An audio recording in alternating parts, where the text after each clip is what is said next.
I'm the Sovereign Woman, and welcome back to my channel. This video, lies I told her to keep the trauma bond alive, is very important. It's very important, not necessarily for seasoned women who already know the type of mind games that men play, but for the women who don't really understand. This man broke down the lie he told, why he told the lie, what the truth actually was, and he also noted what it did to the woman. So, this is to prove to you guys that men know exactly what they are doing. They will play these roles like they don't know something hurt you, or I didn't think it would bother you, or, I don't know how to express my emotions, and please work with me. Anytime you hear men saying those things, they are lying. Those are manipulative tactics, and this man proves it. The reason why I want you guys to stay to the end and listen to each one of these is because I'm pretty sure y'all have been told this before, or you're probably going through it now. And also because it's very important for women to be able to break free and detach themselves from men. It's very crucial. Okay? Like it says in the description here. So I'm going to go into the first one and pay close attention to this stuff. Okay? Now, this is his introduction. He goes by Meyer the Chosen One, whatever that means. Okay? I didn't love her. I just knew how to keep her emotionally stuck. I gave her chaos, and then I called it connection. I gave her confusion, then told her it was chemistry. I made her feel like she was breaking us while I kept breaking her. And I did it with lies, not just in what I said, but how and when I said it. Here are the lies I told her to keep her trauma bonded to me. I just need time. I've never felt this way before. The lie. I made her believe I was overwhelmed by how deep the connection was, that I was processing emotions that I'd never felt. But the truth was, I didn't want to commit. I wanted control. Time gave me freedom, freedom to disappear, freedom to cheat, to avoid growth. And the longer she waited, the more power I had. What it did to her was she waited for me like I was healing, but really I was just buying time while she broke herself trying to be, quote, enough. Y'all, the diabolicalness of this shit. Here's a second manipulative tactic. I know I messed up, but I'm trying. The lie. Every time she brought up the hurt I caused, I gave her a sprinkle of, quote, effort. No real change, no accountability, just enough guilt to keep her emotionally invested.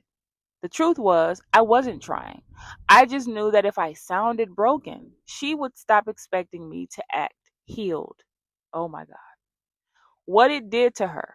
She stayed longer than she should have because she believed that her love and her loyalty and her patience could fix me. It couldn't. I was never planning on being fixed. And to me, this is a big one because a lot of women believe that their love, their loyalty, and their patience can fix a man. It can heal them. He will eventually change.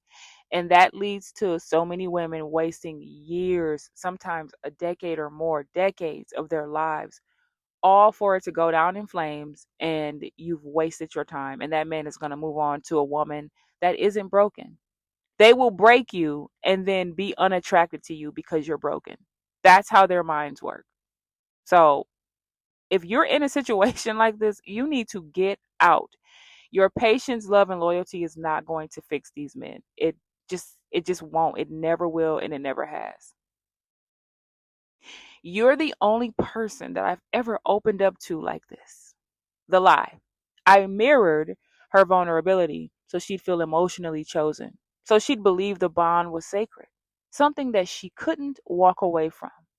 The truth was, it wasn't real. I just studied her, figured out what made her feel safe, and said whatever made her stay. What did it do to her? She started ignoring the red flags because she thought we had something rare. She thought trauma bonding was intimacy because I told her it was.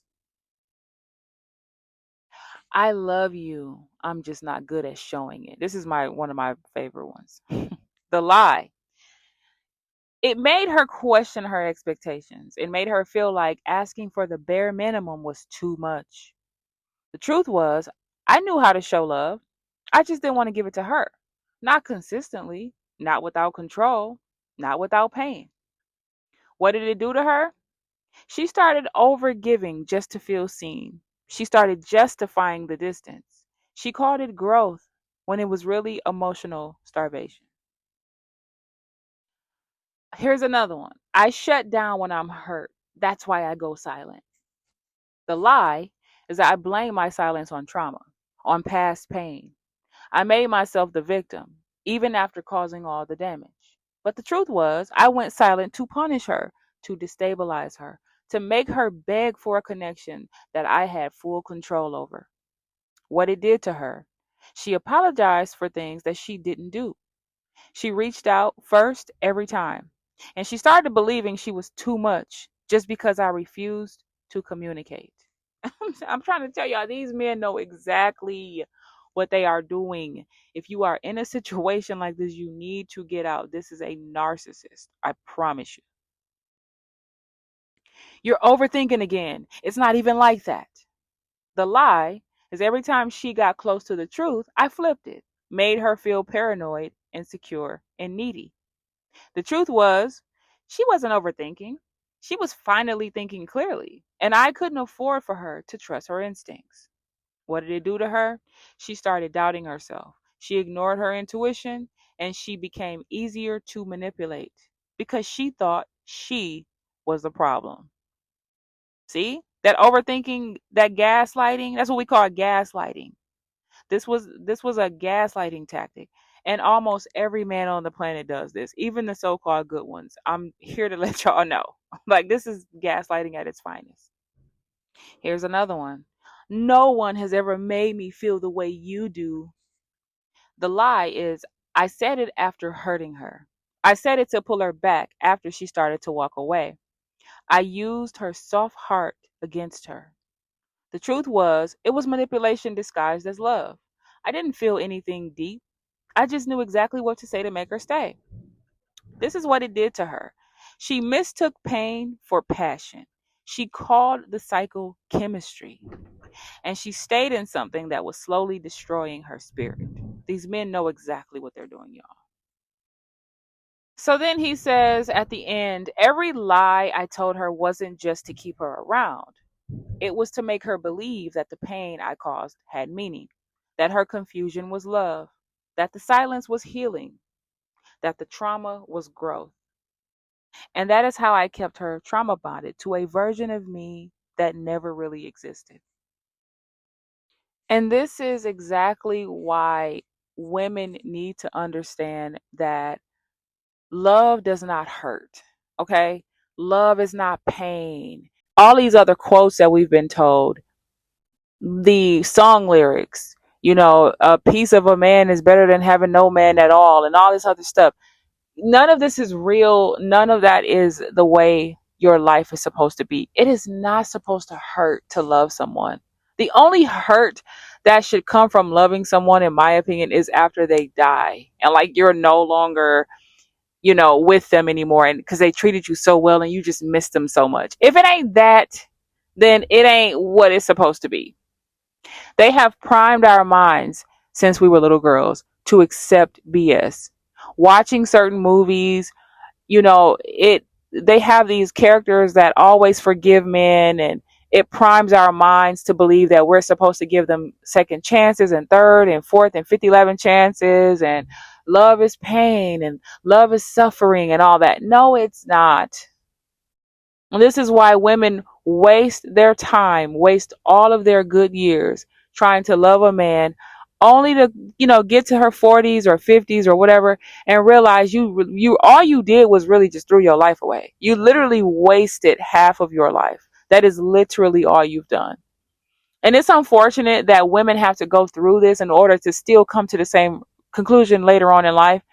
This is why I put this type of content out there now, you know, for younger women so that you can get it now at your young age. Because here's the thing, It doesn't matter how much a woman call other women bitter and jealous and all of that. We are all going to end up coming to the exact same conclusions, either early in our lives or later in our lives. I feel like it's better to come to the conclusion early so that you can get in, get the experience, learn the truth, learn male nature, get out, and then spend the rest of your lives happy, joyful, doing the things that you want to do, stress free, etc., etc. I always feel like it's better early than late. But of course, it's better late than never.